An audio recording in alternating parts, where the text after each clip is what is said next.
Hello dear students, welcome to all of you.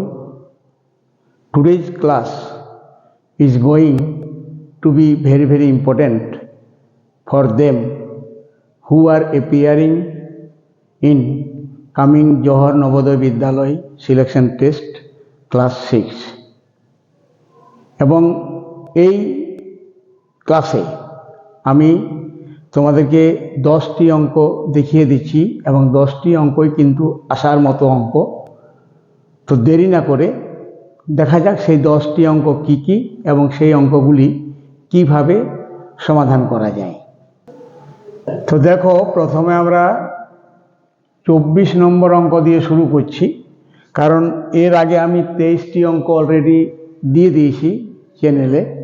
যদি তোমরা দেখে না থাকো এখনো পর্যন্ত দেখে নিবে, আর যারা দেখেছো তারা তো জানতেই পারছো, বুঝতেই পারছো যে এটি 24 নম্বর অঙ্ক। তো 24 নম্বর অঙ্কটি কি বলা হয়েছে দেখো, যে একটি আয়তক্ষেত্রের দৈর্ঘ্য 16 সেন্টিমিটার এবং প্রস্থ 12 সেন্টিমিটার। আয়তক্ষেত্রটির কর্ণের উপর অঙ্কিত বর্গক্ষেত্রের পরিসীমা কত? তার মানে আমরা যদি একটা আয়তক্ষেত্র নিয়ে নিই, এখানে ধরে নাও এটি একটি আয়তক্ষেত্র এবং এই আয়তক্ষেত্রটির কি দেওয়া আছে, দৈর্ঘ্য দেওয়া আছে 16 সেন্টিমিটার আর প্রস্থ দেওয়া আছে 12 সেন্টিমিটার। আমরা লিখে নিলাম এগুলি। এখন বলা হয়েছে যে আয়তক্ষেত্রটির কর্ণের উপর, মানে যদি একটি এর কর্ণ টানা যায়, তাহলে এই যে কর্ণ, এই কর্ণর উপর একটি বর্গক্ষেত্র যদি আঁকা যায়, তার মানে ছবিটা কেমন হবে? বর্গক্ষেত্রের 4টি বাহুই সমান হয়, তাহলে এই ধরনের হবে। মোটামুটি আমি দেখিয়ে দিচ্ছি যে এই ধরনের বর্গক্ষেত্রটি হবে। তো তার পরিসীমা কত হবে? তো বর্গক্ষেত্রটির পরিসীমা জানতে গেলে তো আগে আমাদের বাহুর দৈর্ঘ্য জানতে হবে। তার মানে এই যে আয়তক্ষেত্রের দৈর্ঘ্য এবং প্রস্থ, এই দুটি থেকে আমাদের এই যে কর্ণটি রয়েছে সেই কর্ণটির দৈর্ঘ্য কত আমাদের প্রথমে জানতে হবে। তো আমরা কিন্তু একটা নিয়ম জানি, পিথাগোরাসের সূত্র। পিথাগোরাসের যে সূত্রটি বলা হয়েছে যে সমকোণী ত্রিভুজের ভূমির বর্গ যোগ উচ্চতার বর্গ সমান অতিভুজের বর্গ। তো এখানে যে কর্ণটি তো অতিভুজই হচ্ছে, তাহলে এই কর্ণের দৈর্ঘ্যর স্কোয়ার সমান 16 স্কোয়ার যোগ 12 স্কোয়ার। তার মানে আমরা বলতে পারি যে 16 স্কোয়ার যোগ 12 এর স্কোয়ার সমান কর্ণ এর স্কোয়ার। তাহলে এটি থেকে আমরা কর্ণের দৈর্ঘ্য বের করে নিতে পারি। কিভাবে? দেখো, তাহলে কর্ণ এর স্কোয়ার সমান 16 এর স্কোয়ার যোগ 12 এর স্কোয়ার। তাহলে 16 16 কত হয়? 6 16 96 আর 16 256। তাহলে 256 আর 12 12 হয় 144। তাহলে দুটিকে যদি যোগ করা হয় তাহলে 6 আর 4 10 শূন্য হাতে 1, 5 5 10 শূন্য হাতে 1, 2 2 4, 400। তাহলে কর্ণ স্কোয়ার সমান যদি 400 হয়, তাহলে কর্ণের দৈর্ঘ্য কত হবে? না 400 এর বর্গমূল হবে, সমান হবে 20। তাহলে এটির দৈর্ঘ্য কত, কর্ণের দৈর্ঘ্য কত আমরা সেটি বের করে নিলাম প্রথমে। এরপর বলা হয়েছে সেই কর্ণের উপর যদি একটি বর্গক্ষেত্র অঙ্কন করা যায়, তাহলে সেই বর্গক্ষেত্রের পরিসীমা কত হবে। তো বর্গক্ষেত্রের পরিসীমা সমান 4 গুণিত বাহু। তো বাহু সমান তো 20 সেন্টিমিটার, তাহলে পরিসীমা হবে বাহু গুণিত 4, বাহুর মান 20 গুণ 4 সমান 80। 80 সেন্টিমিটার হবে ওই বর্গক্ষেত্রটির পরিসীমা, এবং অপশন এখানে দেওয়া আছে সি। তাহলে option C will be the correct answer. ঠিক আছে, এটি হবে সঠিক উত্তর। তো আশা করি তোমরা বুঝতে পেরে গেছো। তো এরপরে আমরা চলে যাচ্ছি আজকের নেক্সট অঙ্ক নম্বর 25-এ। দেখো 25 নম্বর অঙ্কটিতে বলা হয়েছে যে 36 টাকা ডজন ধরে এক ব্যক্তি 12 ডজন কলা কিনে প্রতি ডজন 40 টাকা দরে বিক্রি করলে তার শতকরা লাভ কত? তার মানে 12 ডজন কলা বিক্রি করেছে এবং 36 টাকা দরে, তাহলে 36 টাকা দরে 12 ডজন কলার দাম কত আমরা বের করে নিচ্ছি।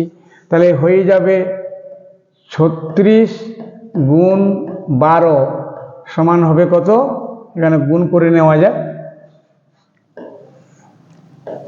36 গুণ 12 72, 36 2 432 টাকা। তাহলে 432 টাকা দিয়ে সেই ব্যক্তি মানে 12 ডজন কলা কিনে নিলেন। এরপর বিক্রি যখন করছেন তখন 40 টাকা দরে, তাহলে 40 টাকা দরে সেই 12 ডজন কলার বিক্রয় মূল্য কত হবে? না 40 গুণ 12 সমান কত হবে? 4 12 48, 480 টাকা হয়। এখন সেই ব্যক্তি কিনেছে 432 টাকায়, বিক্রি করেছে 480 টাকায়, তাহলে লাভ কত? লাভ সমান হবে 480 বিয়োগ 432 সমান কত হবে? 2 আর কত 10, 8 10, 7 থাকে 1, 4 4 8 48 টাকা। তাহলে এই যে 48 টাকা লাভ হলো, তার কত টাকার উপরে লাভ হলো? সব সময় লাভ হয় বা ক্ষতি হয়, যখনই লাভ ক্ষতির অঙ্ক তোমরা করবে, লাভ হোক বা ক্ষতি হোক সেটা ক্রয় মূল্যের উপরেই ধরা হয়। তাহলে ক্রয় মূল্য তো তার 432 টাকা, তাহলে 432 টাকায় লাভ হয় 48 টাকা। তাহলে আমরা লিখতে পারি এখানে 432 টাকায় লাভ হয় 48 টাকা।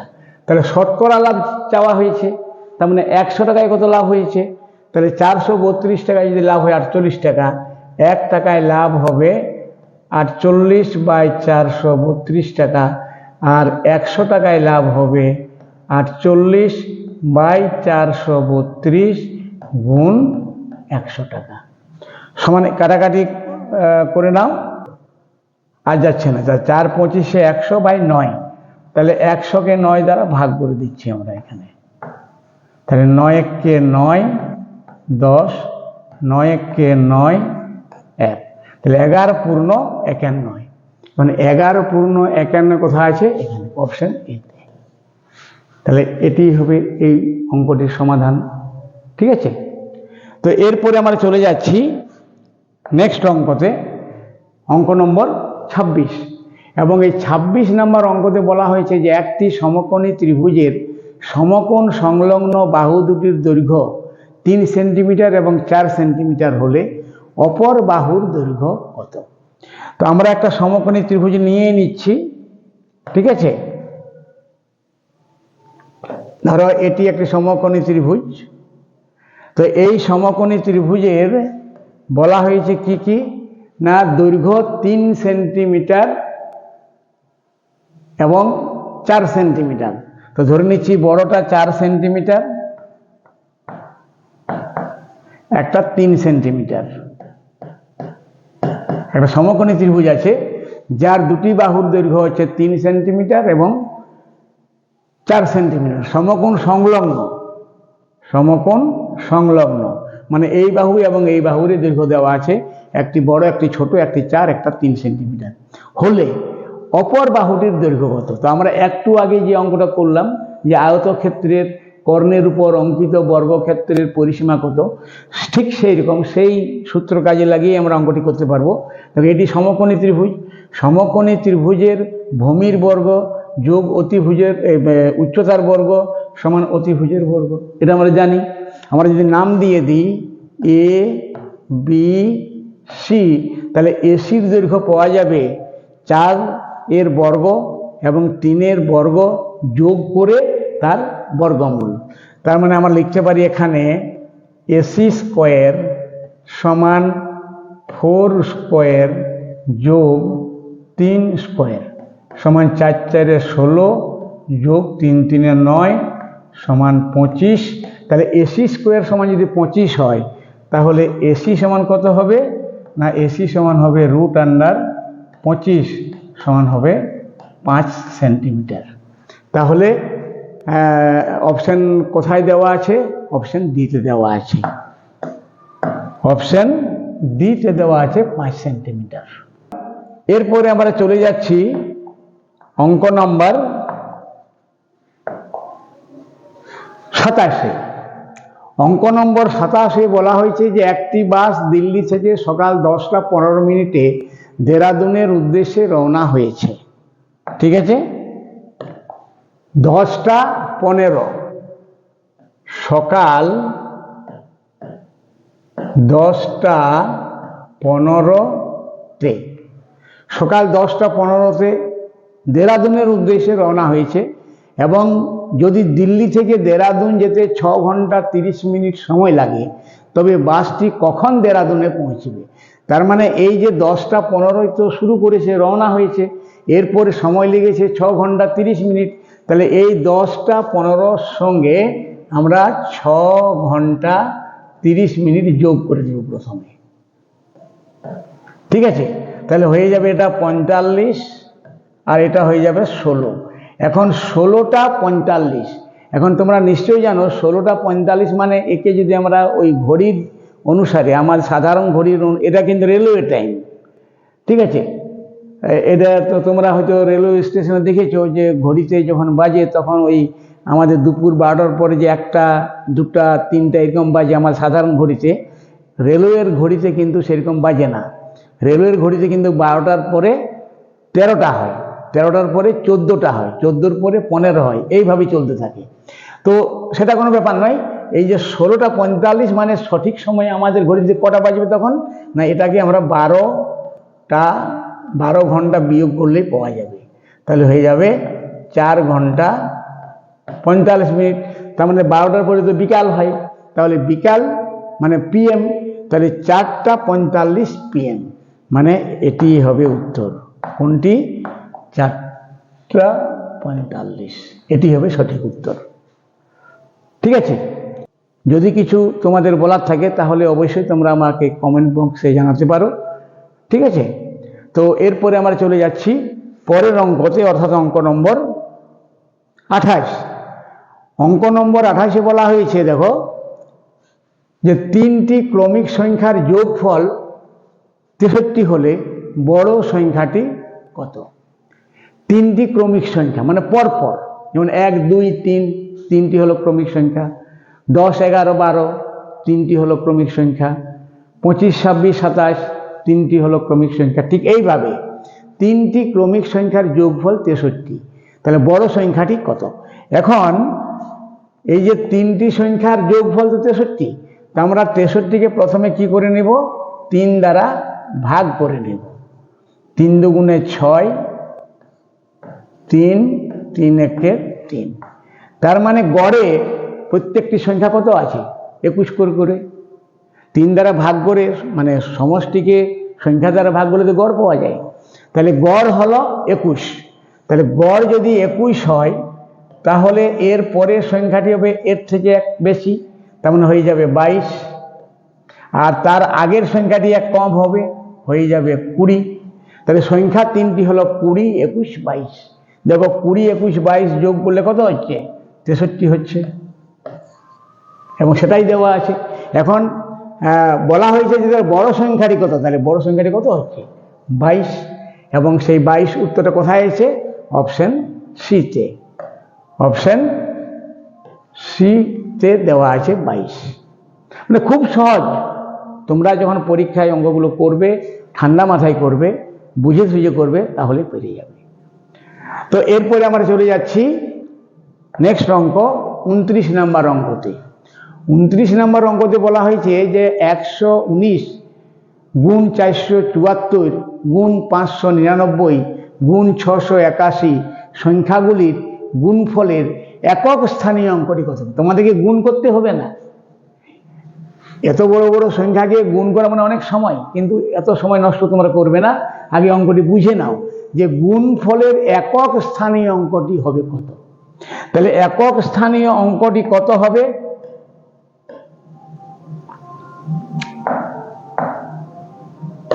দেখো এখানে 119কে যদি 474 দ্বারা গুণ করা হয় তাহলে প্রথমে তো 9 এবং 4 গুণ হবে, 9 এবং 4 গুণ হবে, এবং 9 এবং 4 যে গুণফল পাওয়া যাবে সেটা হবে 36, এবং 36 যে একক স্থানীয় অঙ্ক সেটা হচ্ছে 6। এরপরে 6 এর সঙ্গে 9 এর গুণ হবে, তখন হয়ে যাবে কত? 54। 6 9 54, তখন একক স্থানীয় অঙ্কটি হচ্ছে 4। এবারে 4 এর সঙ্গে এবারে গুণ হবে এখানে 1-এর, তখন হয়ে যাবে কত? 4। তাহলে একক স্থানীয় অঙ্কটি হলো 4। অপশন ডি তে দেওয়া আছে 4। তো এটি হবে উত্তর। ঠিক আছে, পরের অঙ্ক অর্থাৎ অঙ্ক নম্বর 30। 30-এ বলা হয়েছে যে 7, তারপর একটা স্টার মার্ক দেওয়া আছে, তারপর 2 1 সংখ্যাটির ওই স্টার মার্ক চিহ্নিত স্থানে কোন ক্ষুদ্রতম সংখ্যা বসালে সংখ্যাটি 9 দ্বারা বিভাজ্য হবে। না, এটা আমরা একটা কিন্তু ওই বিভাজ্যতার নিয়ম সম্বন্ধিত অঙ্ক বটে। 9 দ্বারা বিভাজ্যতার নিয়মটা কি না, 9 দ্বারা এবং 3 দ্বারা এই দুটি অঙ্ক দ্বারা বিভাজ্যতার নিয়ম মোটামুটি একই রকম। সেটা কেমন না, যদি কোনো সংখ্যার ওই অঙ্কগুলির যোগফলকে সমষ্টিকে যদি 3 দ্বারা ভাগ করা যায় তাহলে সমস্ত সংখ্যাটিকেই 3 দ্বারা ভাগ করা যাবে। ঠিক একইভাবে বলা যায় যে কোনো সংখ্যার অঙ্কগুলির যোগফলকে বা সমষ্টিকে যদি 9 দ্বারা ভাগ করা যায় তাহলে সেই সংখ্যাটিকে 9 দ্বারা ভাগ করা যাবে। এখন আমরা যে সংখ্যাটি দেওয়া আছে সেটি আমরা দেখে নিচ্ছি কি দেওয়া আছে না, 7, তারপরে একটা ফাঁকা জায়গা, তারপরে 2, তারপরে 1। এখানে একটা সংখ্যা আছে, যে সংখ্যাটি আমাদেরকে নির্ণয় করতে হবে। তো আমরা দেখছি এই সংখ্যাটি ছাড়া এই অঙ্কগুলি যোগফল কত হচ্ছে না, 7 আর 2 9 1 10 হচ্ছে। এখন 10-এর পরবর্তী 9-এর যে উৎপাদক সেটা কি হচ্ছে, 9-এর উৎপাদক একটা হচ্ছে 9, তার পরবর্তী হচ্ছে 9 2 18, তাহলে 18 হবে। এবং এই 18টা করতে গেলে কি করতে হবে না, এখানে কত বসাতে হবে, এদিকে যোগফল তো 10 হয়ে আছে, তার মানে এখানে 8 বসাতে হবে। তাহলে এই স্টার মার্ক যে আছে সেখানে কত বসবে, 8। এবং অপশন সিতে দেওয়া আছে, দেখো তোমরা অপশন সিতে আছে 8।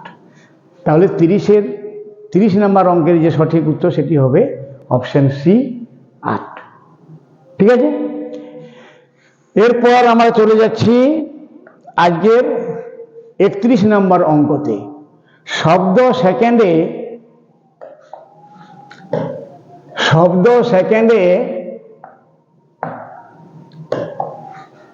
330 মিটার পথ অতিক্রম করে 1 ঘন্টা 15 মিনিটে কত পথ অতিক্রম করবে। এখানে একটা বিষয় আছে, দেখো এখানে যে দেওয়া আছে সেটা হচ্ছে 330 মিটার সেকেন্ডে 330 মিটার, মানে যে সময়ের একক সেটা সেকেন্ড ব্যবহার করা হয়েছে। এদিকে কিন্তু সময়ের এককটা ঘন্টা আর মিনিট দেওয়া আছে। তোমাদের প্রথম কাজ হবে সেই 1 ঘন্টা 15 মিনিটকে সেকেন্ডে রূপান্তরিত করে নাও। তাহলে 1 ঘন্টা 15 মিনিট সমান কত সেকেন্ড আমরা বের করে নিচ্ছি, 1 ঘন্টা 15 মিনিট সমান 1 ঘন্টা সমান আমরা জানি 3600 সেকেন্ড। তাহলে 3600 সেকেন্ড যোগ 15 মিনিট গুণ 60, 60-এ শূন্যকে বাদ দিলে 6 থাকে, তাহলে 6 15 90 হয়। 90-এর পর একটা শূন্য বসিয়ে দাও, তাহলে হয়ে গেল 900। তাহলে 3600 আর 900 কে যদি যোগ করা হয় তা হয়ে যায় 4500 সেকেন্ড। ঠিক আছে, এরপরে অঙ্কটি করে নাও। সেকেন্ডে মানে 1 সেকেন্ডে যায় 330 মিনিট, 330 মিটার। তাহলে 1 সেকেন্ডে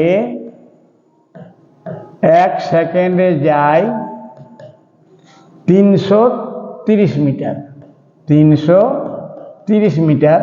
তাহলে ওই 4500 সেকেন্ড কত যাবে, গুণ হয়ে যাবে, সমান 330 গুণ 4500 মিটার। এই গুণ বা যোগ বিয়োগ ভাগ এগুলো তোমরা কিন্তু খুব সাবধানে করবে। অনেক সময় অঙ্কটি তোমরা করতে পারবে, হ্যাঁ, কিন্তু ওই গুণ ভাগ করার সময় অনেকেই ভুল করে থাকো, তাই অঙ্কটি ভুল হয়ে থাকে। তো এখানে দেখো আমি যেটা বলছি গুণ করার সহজ নিয়ম, যে এখানে শূন্য আছে, এখানে শূন্য আছে, এখানে দুটো একে তিনটে শূন্য বাদ দিয়ে যেগুলো বাড়ছে সেগুলো তুমি ই করে নাও। তাহলে 45কে আমরা 33 দ্বারা গুণ করে নেব। 3 5 15, 5 হাতে 1, 3 4 12, 1 13, এটা হবে 135। তাহলে হয়ে যাবে কত, 5 8 4 1, 1 4 8 5, 1 4 8 5। এরপর এখানে একটা শূন্য আর এখানে দুটো শূন্য, মোট 3টা শূন্য লাগিয়ে দাও। তাহলে এটা হয়ে গেল মিটার। এখন এত মিটার, তাহলে 1000 মিটারে তো 1 কিলোমিটার হয়।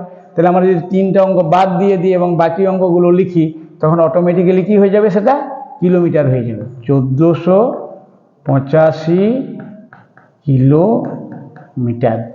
উত্তর আছে অপশন ডিতে, দেখে নাও, উত্তর আছে অপশন ডিতে। ঠিক আছে, আশা করি ভালো লাগছে। আচ্ছা, মাঝে একটা কথা বলছি আমি, যে আমার বোঝানোটা যদি তোমাদের মানে ভালো লাগে তাহলে অবশ্যই লাইক শেয়ার করে দিবে। আর যারা এখনো আমার চ্যানেলটিকে সাবস্ক্রাইব করো নাই, তাদের উদ্দেশ্যে বলছি যে তোমরা অবশ্যই চ্যানেলটিকে সাবস্ক্রাইব করে দিবে। ঠিক আছে, তো এরপর আমরা চলে যাচ্ছি নেক্সট অঙ্ক। তার মানে আজকের অঙ্ক নাম্বার 31 হয়ে গেল, এরপর 32 নম্বর অঙ্ক। ঠিক আছে, এবং এই 32 নম্বর অঙ্কতে দেখো কি বলা হয়েছে, যে 12 জন লোক একটি পুকুর 8 দিনে করতে পারে। 6 দিনে ওই পুকুরটি খনন করতে কতজন লোক লাগবে? খুব সহজ অঙ্ক, সময় কার্যের অঙ্ক, তোমরা অবশ্যই প্র্যাকটিস করেছো। তো আমি দেখিয়ে দিচ্ছি অঙ্কটি কিভাবে তোমরা করবে। সেটি হচ্ছে কি, যে 12 জন লোক একটি পুকুর 8 দিনে খনন করতে পারে। তাহলে একদিকে জন আর একদিকে দিন, আমরা যদি এখানে জন লিখি, একদিকে জন আর একদিকে দিন, তাহলে আমরা এই জনের নিচে যখন 12 বসাবো, তখন দিনের নিচে 8 বসাবো। 12 জন লোক করে 8 দিনে। এখন তোমাকে চাওয়া হয়েছে কি 6 দিনে, তাহলে দিনের নিচে 6, তাহলে 6 দিনে কতজন লোক লাগবে? এখন এখানে এই যে অঙ্কের ভাষায় সমস্যাটা তোমরা তালিকাতে লিখলে, এখানে কিন্তু একটা দেখবে এই যে যেটা চাওয়া হয়েছে, মানে এখানে জনটা চাওয়া হয়েছে, লোক সংখ্যা চাওয়া হয়েছে, তো উপরের লাইনটাকে উল্টিয়ে এমনভাবে লিখবে যেমন এই জন লোকটা মানে 12টা যেমন ডান দিকে হয়। তার মানে আমরা এটাকে যদি পাল্টিয়ে দিই, অর্থাৎ আগে যদি দিন করি আর তারপরে যদি জন করি, তাহলে অঙ্কটা করতে সুবিধা হবে। তা দিনের নিচে যখন 8, তখন জনের নিচে 12, আর দিনের নিচে যখন 6, তখন এখানে জিজ্ঞাসা চিহ্ন। এরপরে তোমরা খুব সহজে বুঝতে পেরে গেলে যে কিভাবে করতে হবে। না, ঐকিক নিয়মে করতে হবে, যে 8 দিনে করতে হলে লাগে 12 জন লোক, সেটি লিখলাম। 8 দিনে করতে লাগে কতজন লোক? 12 জন লোক। 12 জন লোক হলো। তাহলে একদিনে করতে লাগে, বলো দেখি কি হবে, ভাগ হবে না গুণ হবে? দেখো এখানে সম্পর্কটা কেমন, দেখো যে যদি কম দিন হয় তাহলে নিশ্চয়ই বেশি লোক লাগবে। তাহলে এদিকে কমলে ওদিকে বাড়ছে। আবার যদি বেশি দিন যদি হয় তাহলে কম লোক লাগালেও চলবে। তাহলে যখন দিন সংখ্যা বাড়ছে তখন লোক সংখ্যা কমছে, ঠিক আছে। তার মানে যখন দিন সংখ্যা কমছে তাহলে লোক সংখ্যা বাড়বে, তাহলে গুণ হবে, তাহলে 12 গুণ 8 জন লোক। এরপর 6 দিনে যদি করতে হয় কাজটি, তাহলে লোক লাগবে 12 গুণ 8 বাই 6, কাটাকাটি করে দাও, 6 দুগুণে 12 সমান 8 দুগুণে 16। এখন 16 জন কোথায় এসে কোন অপশানে আছে?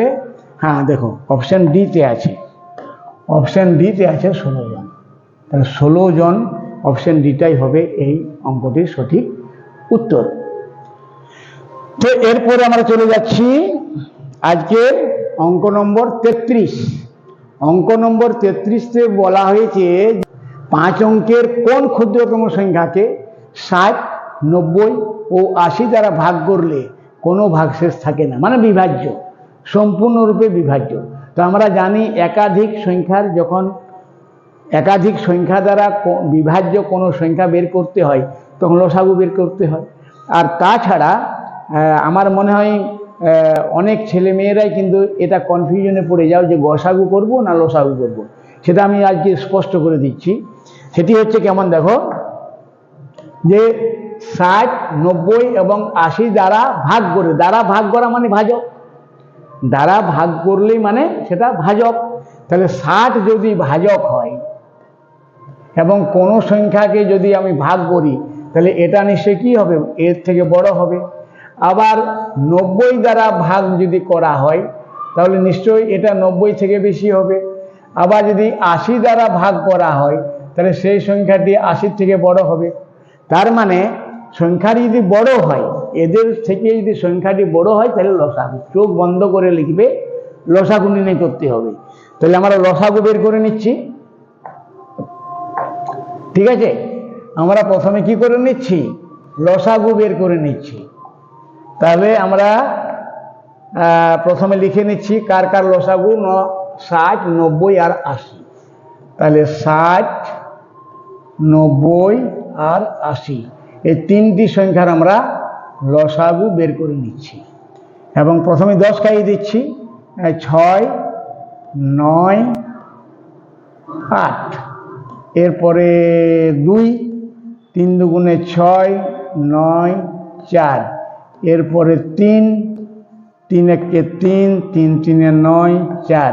তাহলে লসাগুটা কত হলো, 3 দুগুণে 6, 3 6 18, 4 18 72, 72-এর সঙ্গে 10 মানে 720। তাহলে লসাগুটা হয়ে গেল 720। এখন এই 720, তো 720-কে 60 দ্বারা ভাগ করা যাবে, 90 দ্বারা ভাগ করা যাবে, 80 দ্বারা ভাগ করা যাবে, যেহেতু তাদের লসাগু হলো 720।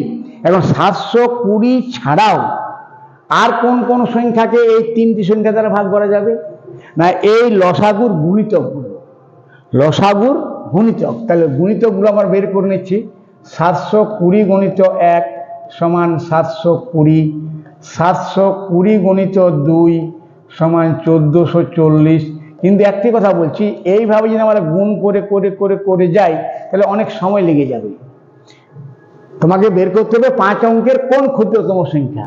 তাহলে 5 অঙ্কের ক্ষুদ্রতম সংখ্যা মানে তো হচ্ছে 1-এর পরে 4টা শূন্য। তাহলে এই সংখ্যা পর্যন্ত গুণ করে করে পৌঁছতে অনেক সময় লেগে যাবে।